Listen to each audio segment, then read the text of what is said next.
Mr. Sides. Thank you, Madam Chairman. I'd like to introduce the Reverend Vic Weaver for tonight's invocation.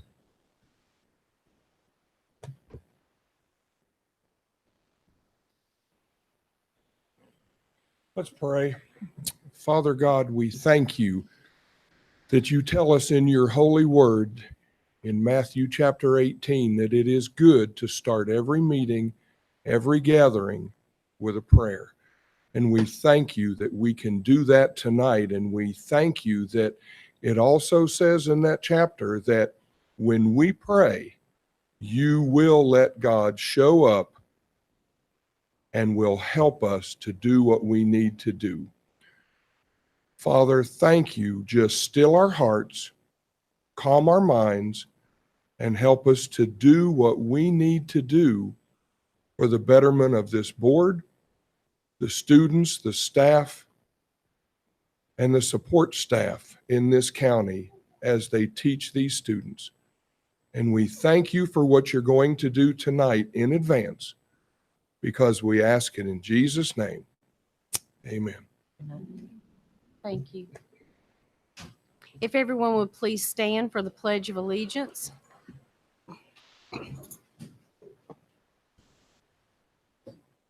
I pledge allegiance to the flag of the United States of America and to the republic for which it stands, one nation, under God, indivisible, with liberty and justice for all. Thank you.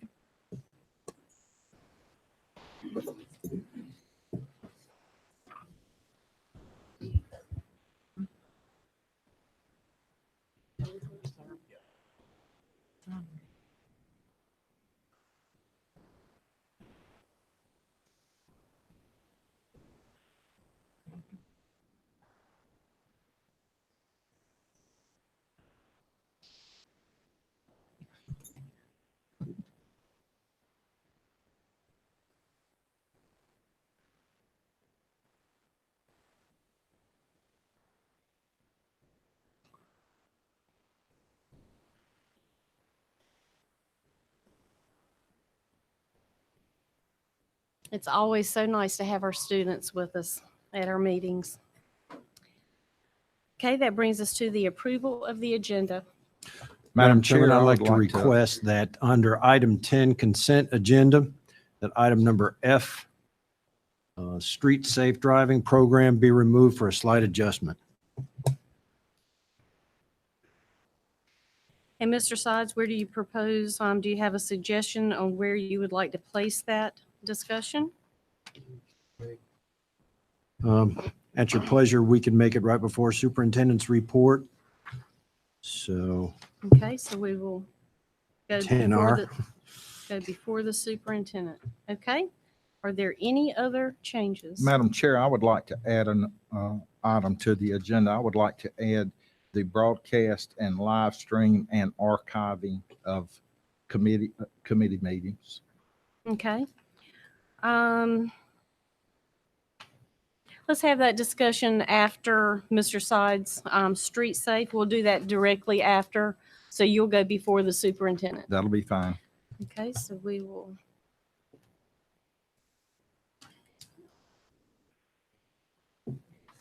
Okay, anything else, board members? Okay, I'll accept a motion. Make a motion to approve the agenda as amended.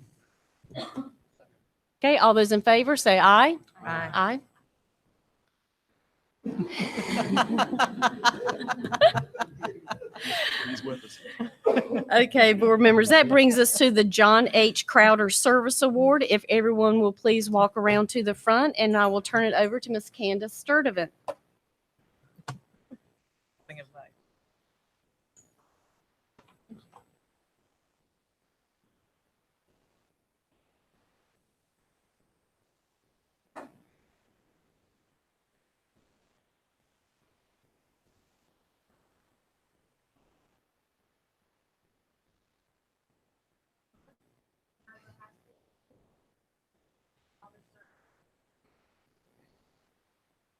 Do I need to do it again?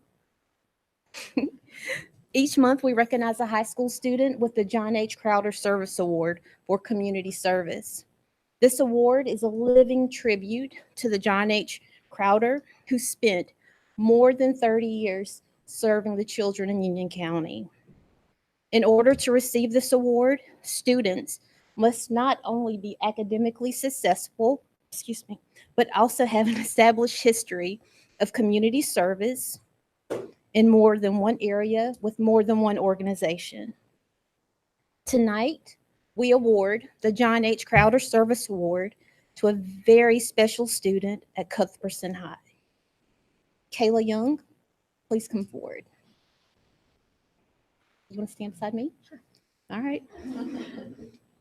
As a senior at Cuthbertson High School, Kayla demonstrates all the desired characteristics of a superior student athlete.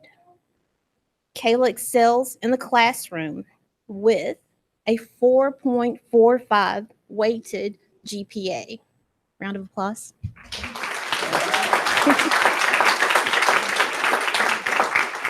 As an athlete, Kayla has been a 4-year starter on the girls' varsity basketball team and was named team MVP by her coaches and teammates during the 2017-18 season. She is frequently described as a great student and an inspiring leader by her teachers. What truly sets Kayla apart from her peers is her commitment to serving others. As a member of the Beta Club and Fellowship of Christian Athletes, Kayla can always be counted on to go above and beyond the call of duty in regards to service. She has dedicated her time to serving others through the Faith, Hope, and Love Operation, Christmas Child, Angel's Tree, Samaritan's Feet, and Servants with Heart.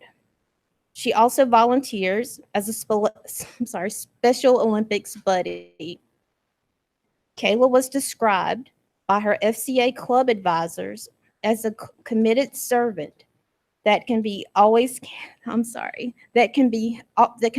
be counted on to be the first to arrive and the last to leave. Kayla epitomizes student leadership, and the Board of Education is very proud to recognize Kayla Young as the October recipient of the John H. Crowder Award. Congratulations.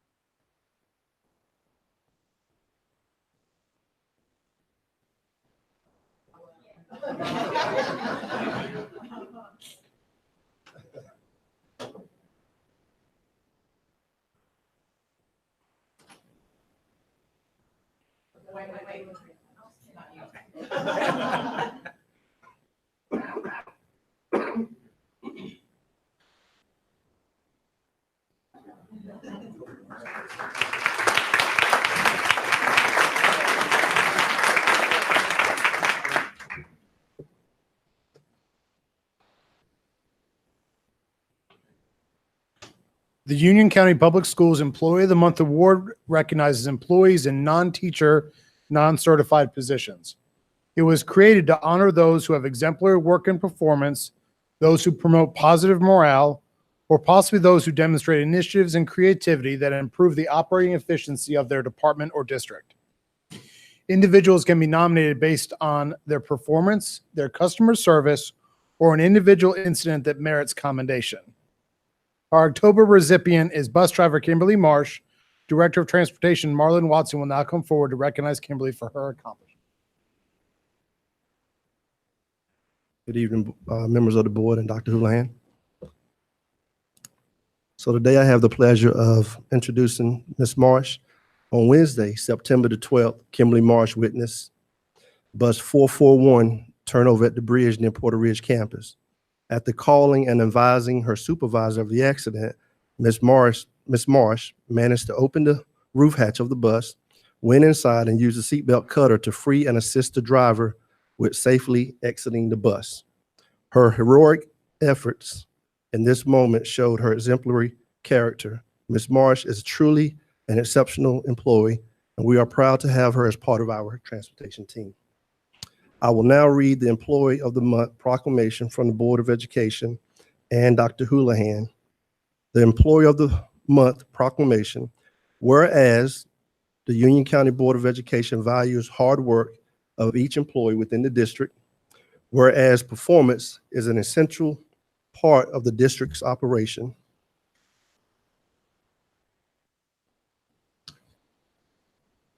whereas Kimberly Marsh exemplifies the performance and dedication and teamwork essential to the success of the district and its students. Now, therefore, we, the Board of Education for Union County Public Schools, and Dr. Andrew G. Houlihan, Superintendent, hereby proclaim Kimberly Marsh with great pleasure as the Employee of the Month for the month of October 2018. Congratulations.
Evening. We have one more special recognition.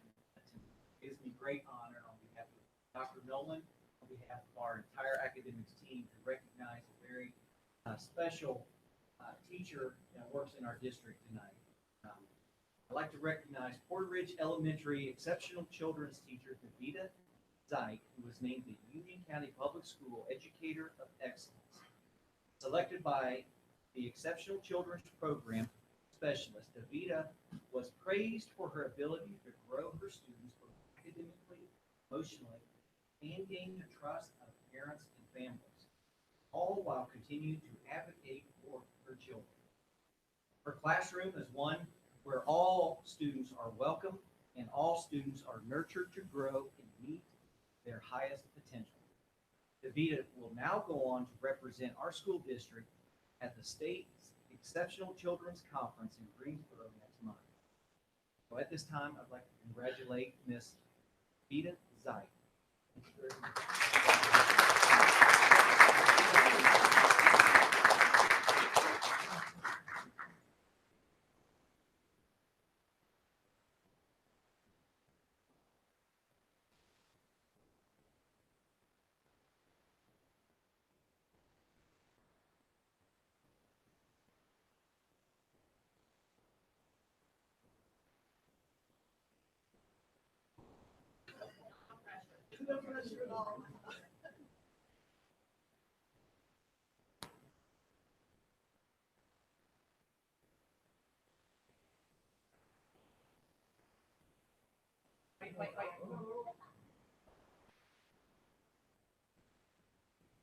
Dr. Houlihan, for this concludes our recognitions.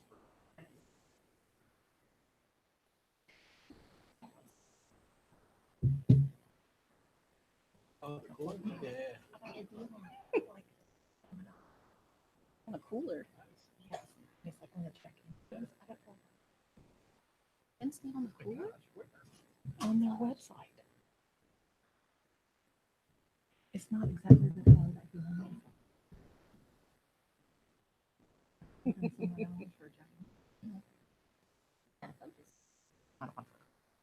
But no, not all day.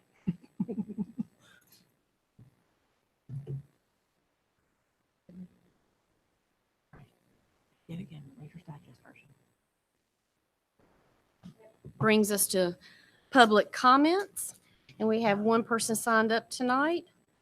We'll start with Elaine Schobert and Rhea Rohrabacher.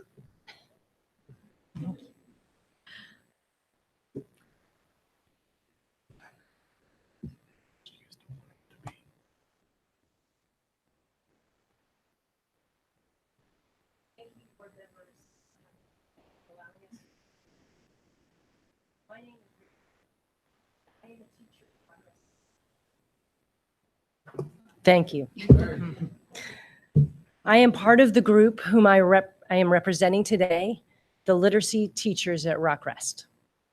On October 3rd, 2017, Dr. Houlihan announced the UCPS had received an EPIC grant of $27 million. Its purpose to attract, train, and reward effective teachers in the 13 Title I schools in the county. We are here to clarify that some highly effective teachers have been completely left out of this reward system. We are among some of those teachers.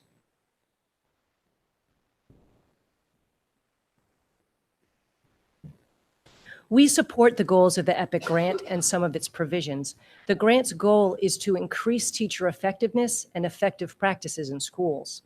This aligns with Rockrest's core values. We live them at Rockrest. We are one of the only schools in the state who have been able to move out of transformation from a school report card of F in only 3 years. We have now earned a B and have maintained this grade for 3 years. There are very few Title I schools that exist in North Carolina who have earned a B, but there is no other Title I school in the state who serves a student population similar to Rockrest who has earned a B grade. More than 90% of our students qualify for free and reduced lunch, and more than half of our students have learned English as a second language. This is extraordinary. Rockrest has been able to achieve this because of an extremely dedicated, effective team of administrators and teachers working closely together daily to impact students. Schools in transformation from across the state have visited our school to study our model. Because of this, it was a devastating shock to find out nearly a year after the grant was received that the literacy team teachers who directly contribute to the professional development, classroom instruction, and successful result at Rockrest have been completely excluded from the EPIC Incentive Award Program. These cash awards are potentially in the thousands of dollars per teacher. Dr. Barnes, head of the Human Resources, has agreed that the Rockrest literacy team members meet the eligibility requirements of this grant. Because at Rockrest, these are the expectations of our role. Since we have raised this point about the eligibility requirements, Dr. Schroeder, the EPIC grant director, made public an EPIC positions list of eligible and non-eligible positions. Upon studying this list, we learned that though we meet the eligibility requirements, our position is on the ineligible list. Understand that if a teacher's position is included on the ineligible side, these teachers do not have access to any incentive awards, even including awards for teacher attendance, mentoring new teachers, or leading after-school academic programs. A highly effective teacher with a position on the ineligible list at a school that meets or exceeds growth cannot receive any awards at all. Dr. Houlihan has told us today that he recognizes the work we do at Rockrest. He said that he has asked why all schools in our district do not employ literacy teachers the way that we do. And yet, Dr. Barnes, Dr. Schroeder, and Dr. Houlihan have said that there is nothing they can do for the current payout of awards for the 2017-2018 school year. They have not explained clearly to us why this is so. In fact, Dr. Houlihan has not investigated how to make amendments to the grant, so we are unsure how he can make that categorical statement. Dr. Houlihan has said he is committed to investigating how to amend the grant going forward for future years, and we ask that the board will insist that this investigation is timely and thorough. This is not simply about feeling undervalued. This is not even only an issue of equity or fairness, although this is a compelling argument on its own. It's compelling because the teachers in our team have engaged in the same best practices as outlined in this grant, as did the classroom teachers who we work alongside. The issue here is bigger than all of these things. This is an issue about the future of education itself. Rockrest is implementing a school model whose effective practices, schedules, structures, professional development is impacting student outcomes. The numbers don't lie. The changes we see in students are real and lasting. The roles and expectations for teachers, all teachers, are created to maximize student outcomes at our school. Thank you so much. My name's Elaine Schobert. I work at Rockrest Elementary as well. My job title is curriculum facilitator. I've also been labeled lead teacher. I don't think I have you. It's Elaine Schobert and Ria. We both signed up. I requested 5 minutes for each of us. We were told it was 5 minutes for each of us. Okay. Okay, we'll send out an email to make sure you know what our response is. Okay, thank you very Thank you. much. We'll look for that email. Our next speaker is Carlene and Fred Sanguire? Sanguine, okay. Good evening. My name is Carlene Sanguine, and my daughter is a 5th grader in the county. I'm here tonight to express our concerns and other families' concerns with the county's inconsistent implementation of House Bill 986, which was passed on June 22nd of this school year. I am not here tonight as an angry parent because my daughter is not an AIG. That is not why I'm here. That is not why we're here. I'm here tonight to first recognize that the county, we're innovators and leaders in education, so I'm not surprised that we took on House Bill 986, unlike other counties in the state that did not. However, in 4th and 5th grade, has not been implemented with fidelity and consistency. It has in middle school and in the high school, but not in 4th and 5th grade. And that's where my daughter is. She's a 5th grader. The level of inconsistency as to how the schools are providing the advanced course is my biggest concern. Some schools in the county had open math AIG seats, and level 5 students in those schools are sitting in an AIG math class. Some schools are using an interventionist to provide that service to those level 5 students. My daughter is sitting in the regular education classroom receiving differentiated instruction from her classroom teacher. We do that every day in Union County. We differentiate every single day for every single one of our students. I've spoken with my daughter's teacher in detail about what happens during the course of the day. They receive the same direct instruction. They receive the same small group instruction. They receive the same homework, and they receive the same assessments. The only time that things are different is when the classroom teacher is able to meet with the AIG teacher and or receive AIG material from that teacher that she hasn't had time to really look at or plan with. To say that's an advanced course in Union County for one school, yet you have other students sitting in an AIG course, doesn't make sense to me. If the trajectory is to have these level 5 students taking Math 1 before they leave middle school, it's not happening in 4th and 5th grade, especially for the sitting 5th graders right now. It's not happening for them. The principals who've been able to make those decisions to leave those students in the classroom, it's also putting a burden on those classroom teachers. Those elementary teachers plan every subject. Those elementary teachers eat lunch with those kids. Those elementary teachers spend all day with their students. So to ask them to now take on House Bill 986 and provide that advanced course over the course of instruction is, to me, insurmountable for them, especially when they have level 1s, 2s, 3s, 4s, and 5s in their classes. It's a lot for a teacher to take on. At the September 27th curriculum meeting, the most recent Band-Aid for the inconsistent implementation, is that all the time I have? Can I keep going? The inconsistent implementation at the elementary level is now to expect 60 elementary teachers to take an online course in Singapore math model drawing. This course is $150 a teacher. Per 60 teachers is $9,000. for them to take an online course that takes 6 weeks. They're to then be the experts in Singapore math model drawing and pass that information on to their colleagues. Teaching Singapore math in isolation with model drawing is not relevant to students. It's not relevant to the teacher. She won't have time to plan for that. Ms. Sanguin, are you close to being finished? Yes, ma'am. I Okay. have one more paragraph. I also am concerned with the level of who's going to be assessing the students if they're doing the Singapore math model drawing. I do not want to hear that they're just being taught the same 5th grade strands, but their thinking is going to be deeper. That's our job every day, is to have that thinking be deeper. That's not an advanced course. It will not prepare them for compacted math or AIG math in middle school, and it's definitely not going to prepare them for course 1 by the time they leave middle school. When you have students sitting in an AIG math class in some schools in the county and other students are sitting in their regular education classroom receiving the same grade level direct instruction, that's not an advanced course. Spending taxpayer dollars isn't the answer, I don't think. Asking the classroom teacher to take this on is not the answer.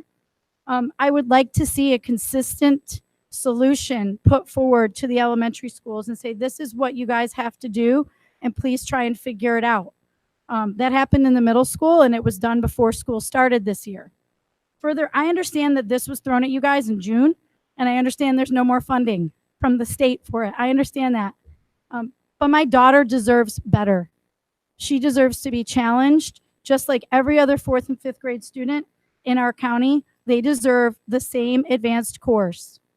I, for one, know that this county can do better, and I look forward to working with you on a solution. Thank you. Ms. Elaine Schobert, the board would like to invite you back to the podium if you would like to take this opportunity, and we will set the timer at 3 minutes. Thank you. Thank you so much for the opportunity. I see the green light on. I'm good, right? Yes? Okay. Okay. Well, you heard Rhea share with you about how wonderful Rock Rest is doing. And we really believe that Rock Rest is a shining light in Union County Public Schools. We are so proud of what we are able to accomplish there. And Dr. Houlihan, we appreciate you today acknowledging that. Thank you for doing that. We have been given a couple reasons. Dr. Barnes and Dr. Schroeder have met with us on 2 occasions. And they have given us a few reasons why we cannot be included in participating in the compensation benefits. Okay. We would like to share with you what those reasons are and share with you our thinking about that. First of all, Dr. Barnes has agreed that we do meet the eligibility requirements. The job descriptions at Rock Rest, what we do at Rock Rest, are not the same as the job descriptions in the rest of the county. What we do is different. And so we do meet the eligibility requirements. However, we are on that list, the list of included versus excluded. Therefore, we cannot take part of this grant. Okay? So since we do meet the eligibility requirements, we believe our name should be our job title should be taken off that list. And I'll give you some ways to do that. Our principal, Christy Thomas, also agrees that we do meet the eligibility requirements. Okay? So that's number 1. Number 2, they say, well, you're not in EVAS. That's the problem. We can't make you eligible because you're not in EVAS. However, this is really important, okay?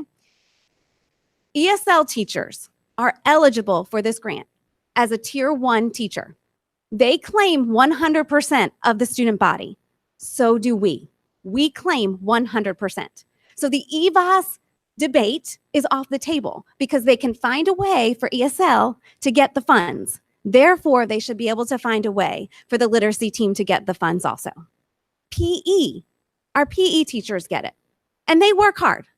But we directly impact their reading and writing and math scores. That's what we do all day long. PE doesn't do that all day long. They're valued at our school, but they don't directly impact the reading scores. My whole day is devoted to reading, my whole day. Therefore, if PE is not an EVAS, yet they get money. ESL is not an EVAS. They get money. We should too.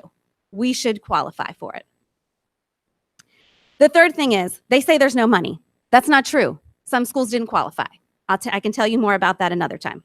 They say they can't change the grant. The federal government can allow for amendments. They said that in our feedback. Changes will need to be made because there's oversight that happens anytime something happens. They can make the amendments. So, darn. Thank you. Thank you. Okay, so here's our solution. We get it. Our job titles are not the same everywhere. We get other people aren't doing it, but this is the chance to change that in Union County.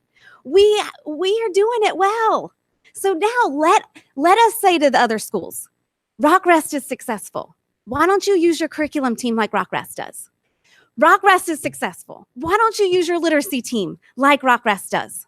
Why don't you do that? So we wrote a job description to say, here's how we use curriculum. Here's how we use literacy. Here's how we use our speech pathologist. Here's how we use our media coordinator. Why don't you do it?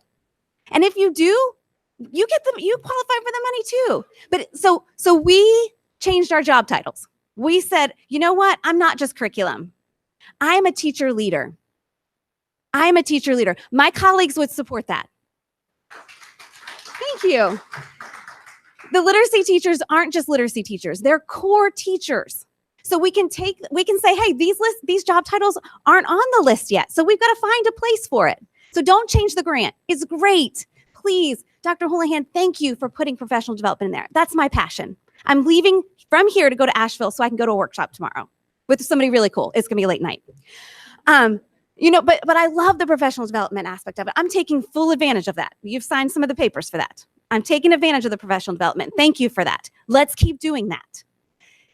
So I love the fact that you want good teachers. We want that too. We don't want to leave Union County. Let us keep being successful and let us be rewarded for our hard work that we do. Thank you so much. Thank you. Travel safe tonight. That concludes Madam Chairman, public could I ask a comments. quick question while we're through their comments of Dr. Houlihan? What is EVOS? Could you explain EVOS? When a teacher in grades, primarily in your tested subjects and tested grades, it's what measures growth scores. So how much did you grow a child or a class from one year to the next? And it's a statistical measurement out of SAS in Raleigh or Cary. And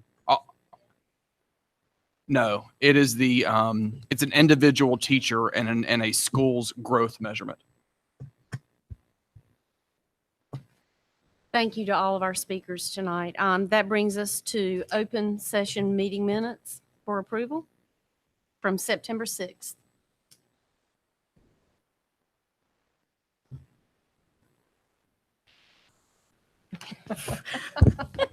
You guys crack me up.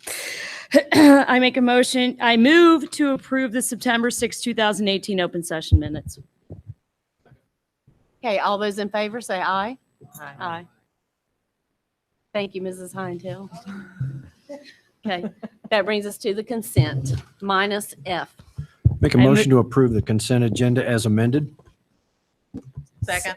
Okay, all those in favor say aye. Aye. Aye. Okay. And that brings us Madam to. Chair. Yes. I oppose it. I oppose the consent. Oh, so 8-1? Yes, ma'am. Thank you, Mr. Rape. I apologize for missing that.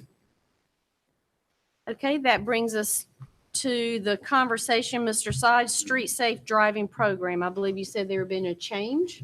Yes, to make everyone familiar, the street safe driving program is provided by an organization known as Street Safe, and it's taught by first responders, firefighters, law enforcement, and other emergency personnel.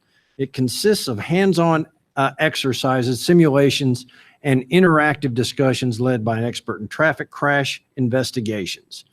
And to participate, attendees must pay a small fee and learn about driving hazards. We originally had scheduled our first event in November at Cuthbertson High School. That has been amended to the first street safe event in Union County, open to all, will be on December 8th at Cuthbertson High School, and the second event at Piedmont High School on Saturday, February 26th. So we're amending the dates from the consent agenda. Okay, thank you so much for that update, Mr. Sides. I'll make a motion, we approve Street Safe as amended. Second. Okay, all No, those in, second, right? It came out of curriculum. it did. Thank you. But it was amended, so do we not need a second? It wasn't, it just came off consent, so it still doesn't need the second. All those in favor say aye. Aye. All those opposed? Okay, passes 9-0. And that brings us to Mr. Rape. Your Okay. comments? What I wanted to bring to the board tonight was the broadcast of all committee meetings for both archiving and for keeping the public informed. In August, there was quite a lively finance committee meeting, and a lot of people watched it and called me. And then when we had the second finance committee meeting last Tuesday, it was announced at the last minute when the microphones were out, the recording team, not Arthur, but another person was here, that it wasn't going to be live streamed. But the gentleman said, I can record it and we can put it on later. And so I thought, that's good. And so about halfway through the meeting, it was really getting into the meat of the discussion. And I'm not on the finance committee. And I walked over there and asked him, I said, I'm glad you're recording this. And he said, I'm not recording it. I was told by staff not to. And that really bothered me, because the only difference between us up here and the people out there is their belief that we're going to do the right thing. And I would like to make a motion that all committee meetings, all are filmed, whether they're live streamed or recorded and loaded later, are available for the public to see what's going on. You know, most of them happen when people are at work. And I just did not have a good feeling about that meeting not going out. And I don't think one board member should make the decision that we're not going to broadcast it. I think that should be a total board decision, or at least the decision of the chair. And I'll offer that up as a motion. I second that. And I'm happy that you added that the committee chair should tell the chair, because there are some incidences where we cannot get the PDC, but we have to have a meeting right away. And sometimes it happens that we can't do it. And it's not because we're hiding stuff. It's because we just can't get the room, because this place is used for lots of things. But I second the motion. Okay. And I would like to add my disappointment that day as well, because I had an issue at home that prevented me from traveling from 485 all the way over here to the PDC. And I was counting on watching that meeting so that I would be apprised of the finance conversation that day, because it was a very important finance conversation that was being had. And so I would like, to ensure the public and our board members that even if it's going to be a call-in, or whether it's here at the PDC where we have all the equipment, or wherever that that even if it's a call-in, we're going and one item or 20 items, that we're going to make this available to the public either live or at a later date. So I appreciate your motion, Mr. Sides. A second. So all those in favor say aye. Aye. All those opposed? Okay. Okay, that brings us to the superintendent's report. Thank you, Madam Chair.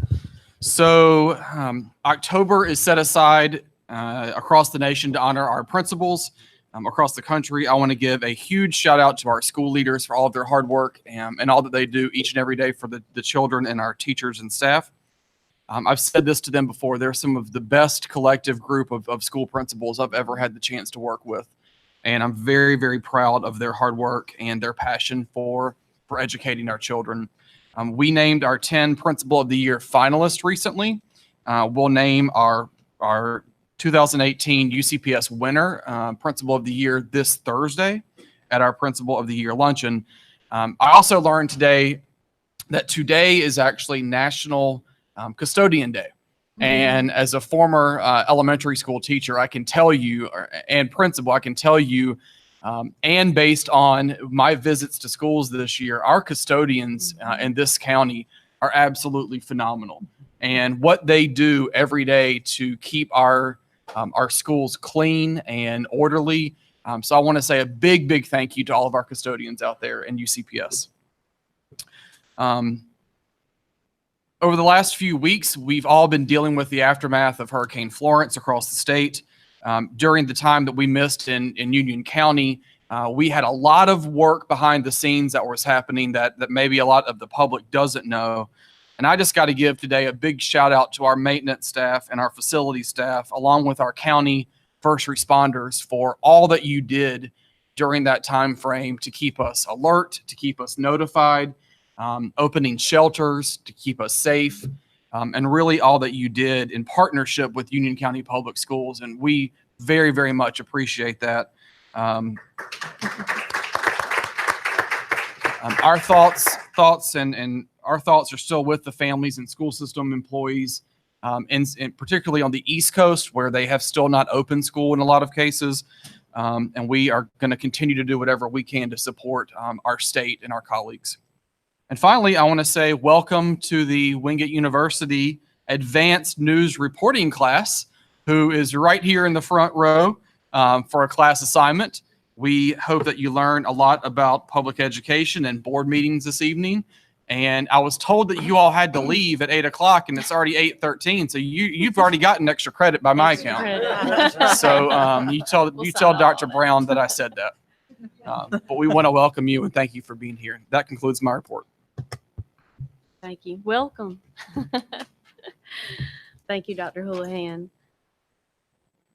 That brings us to the strategic plan update by Tahira Stalbert.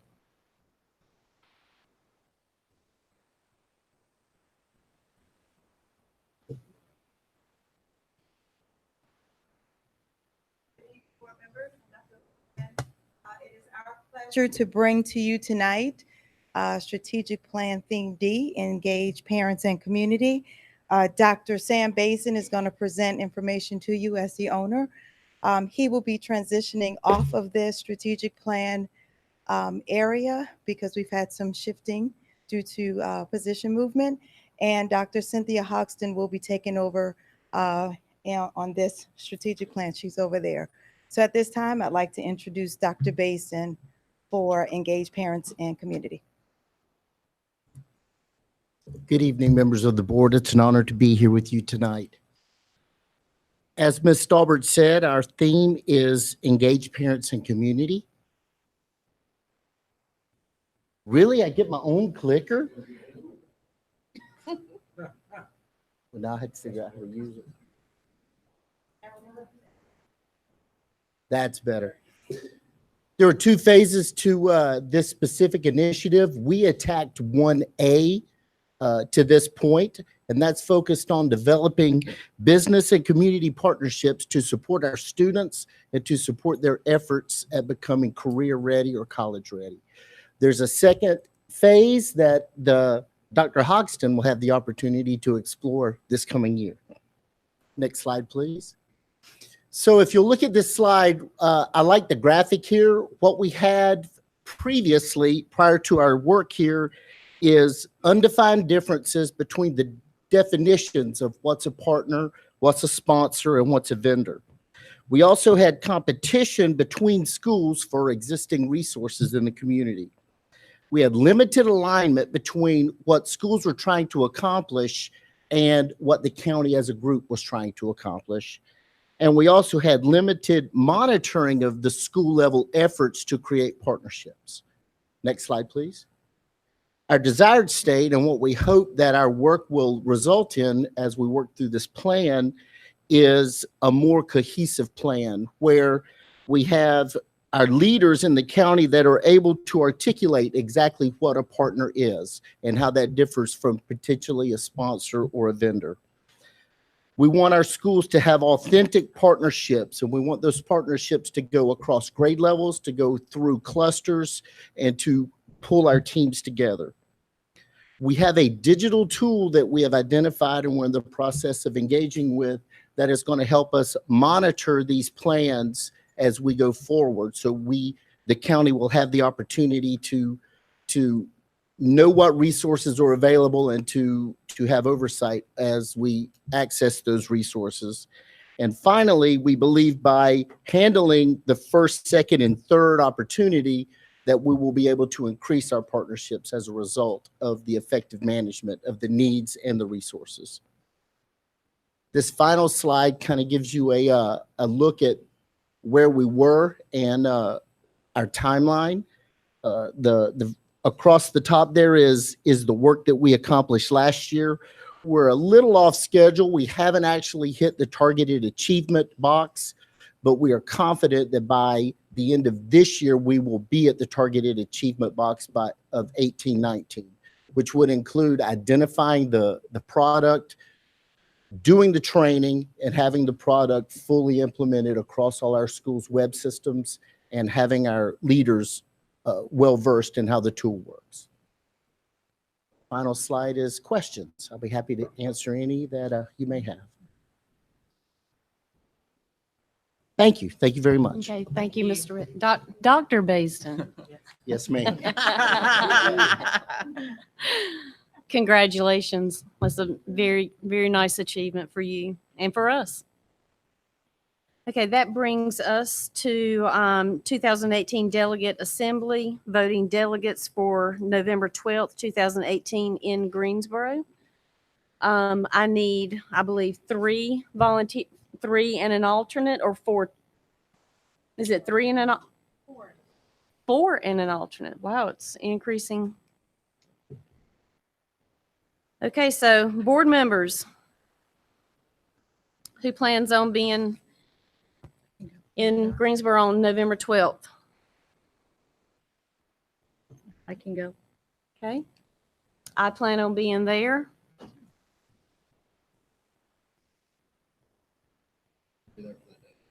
Matt, thank you, Mr. Helms. I need 2 more.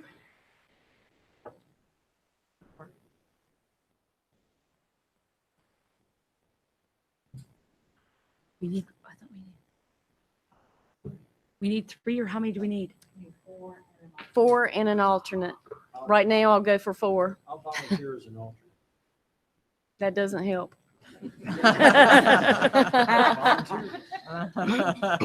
Volunteer. Miss Merrill, I would go, but I'm taking my grandchildren to Disney World the 9th. Did they know that, or Good did for you you. just announce that No. to them? They know that. Okay. Okay, we're going to move along, but I need a 4th board member if possible. So please take that into consideration and reach out to me. It's right here. November 12th is all I have. It's at 3 o'clock. 3.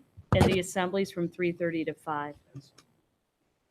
Do you want this? That's the voting portion.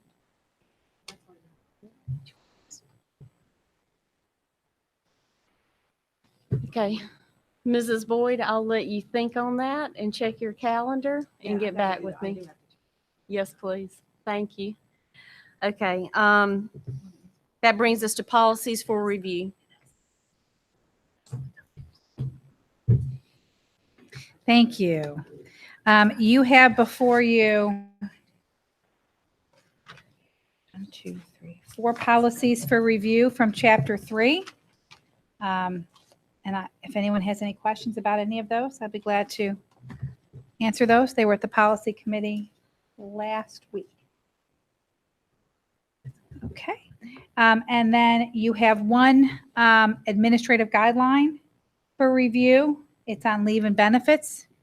And as part of the policy, this is before you for review and will go into effect tomorrow. If anyone has any questions? Thank you. Hearing no questions. Thank you, Mrs. Morris. Okay, that brings us to our closed session decisions. I make a motion to approve our closed session decisions related to personnel. I Was there second. anything else, Mrs. Morris, before? Thank you. I second. Okay, all those in favor say aye. Aye. All those opposed? Okay, passes 9-0. Okay, board comments. Madam Chair, I'd like to go first. Dr. Houlihan, I want to commend you. I saw on the gifts and bequests that Atrium Health paid for the Monroe Middle School sign. And so I'm going to segue that into Rock Rest. I was a teacher for 16 years. I can't count the times I was promised something, thought I was going to get something, and it's like a dream. It just went away. And so I have been told by friends that you should only focus on one thing at a time. So I will become your man on the field on that, and I will do everything I can, as I'm sure the rest of the board will, to make that happen. You know, it's no secret. Everybody talks about how successful Christy Thomas and all the teachers at Rock Rest are. There's the Coca-Cola formula, and then there's the Rock Rest formula. And it's both locked into a safe. And the only other thing I'd like to say is I'd like to thank all of the custodians. The second year I was teaching at the Career Center, my masonry boys tracked some dirt onto the pretty clean hallways, and the custodian fussed at me, and I said, well, that's just job security for you. And what I found out later that day when I was called to the principal's office was that the two people that run a school are the secretary and the custodian. The principal runs it, but you better not snag those two people. So that's all I have to say. I have one little thing. Piggybacking on Dennis's custodian, I had a county commissioner thank me for Odell, which I don't see him tonight because he's always here. He was at the shelter at Monroe Middle School during the hurricane, and Commissioner Helms met him at that and wanted to make sure that we passed along his thanks for everything he does. So while we're talking about that, I want to make sure Odell gets that message. So thanks. He's always here.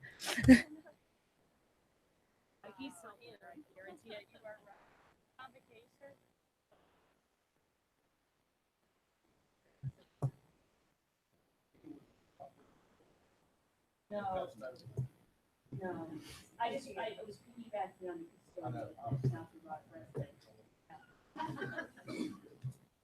I want to thank the teachers and everyone here from Rock Rest tonight. We would love to see teachers and schools here with us more often, because I can speak for all 9 board members that we do what we do for the students and the teachers. And so we would love to hear from you. We will visit your school and read with your kids if you invite us. And but we so appreciate what you're doing, and we appreciate your comments tonight. Working with federal guidelines can be extremely challenging, and you know that. And I know you can trust Dr. Houlihan. If there's anything within his power, you can trust that he's going to research this and look into your request. Okay. But thank you so much. Saturday, September 12th, we had at McAlpine Greenway, we had probably one of the largest cross-country events in our area called Hare and Hounds. And I've been part of the running community for 9 years now. Both of my sons are distance runners, and unfortunately, on Saturday, September 22nd, every school here in Union County, middle schools, high schools, distance runners, cross-country schools from across the state and from other states. That's how large this event was at McAlpine on Saturday. And we unfortunately had a young runner, Samantha Davis, collapse on the back loop and was unable to finish her last mile to make it to the finish line. And unfortunately, Samantha's family had to make the unfortunate, very difficult decision to take her off life support. And I want to lift my condolences and my prayers to the Davis family and to the Union Pines High School community. Samantha was not only a track and distance runner, she was a band student. And in the midst of this tragedy, I saw Union County students from east to west, north to south, praying for the student, praying for her family, band members, just an outpouring from across the country for this runner. But as a member of Union County Public Schools, I could not believe the outpouring from our high school students, our middle school students, and our families. And I know that the Davis family so appreciates our thoughts and prayers.